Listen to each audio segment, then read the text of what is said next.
Saya kira Presiden Jokowi beruntung punya menteri Menko Polhukam seperti Pak Mahfud ini. Ada yang bikin rame Republik ini. Kalau tempo hari Presiden SBY ada Denny Indrayana yang suka ya ngomongnya dan tindakannya berbeda dari yang diharapin orang.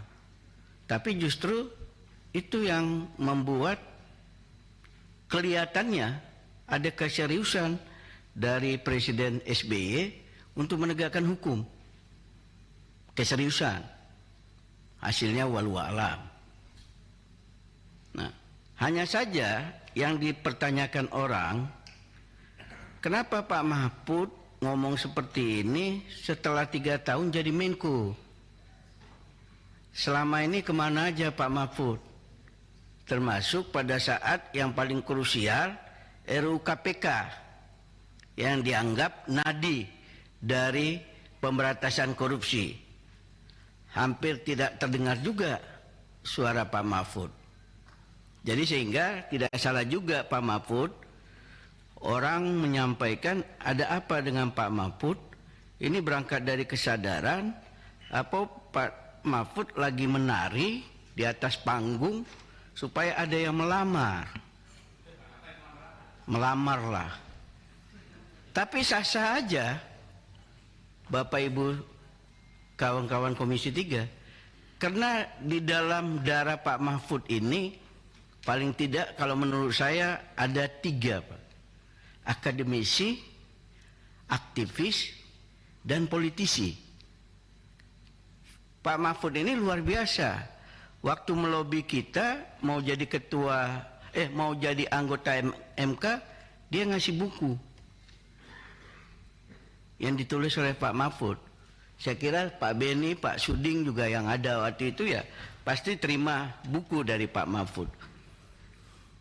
Dan Pak Mahfud juga luar biasa juga sebagai politisi tadi.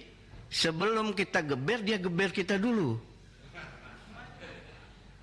Itu juga jagoan. Cuman Pak Atria Dahlan terprovokasi. Terprovokasi padahal itu gaya orang politik. Itu gaya orang politik. Jadi waktu Pak Mahfud sok-sok serius tadi, ya saya sih ketawa-ketawa aja. Ini belum lagi gaya Maduraan. Udah politisi, orang Madura. Ya buktinya begitu ada 2-3 kali interupsi, Pak Mahfud kemudian sadar, waduh dulu saya juga begitu. Waktu tempat duduknya di tempat duduk Pak Suding itu kan suka di situ dulu Pak Mahfud duduknya. Ya? Situ Pak Mahfud paling suka di situ. Iya kan, betul kan Pak Suding? Paling suka di situ. Jadi dia juga sadar mungkin, wah dulu juga saya begitu tuh. Kalau ngejar-ngejar. Jadi kita anggap itu bagian dari upaya kita sama-sama untuk menegakkan kebenaran. Terima kasih sudah nonton. Jangan lupa like, subscribe, dan share ya.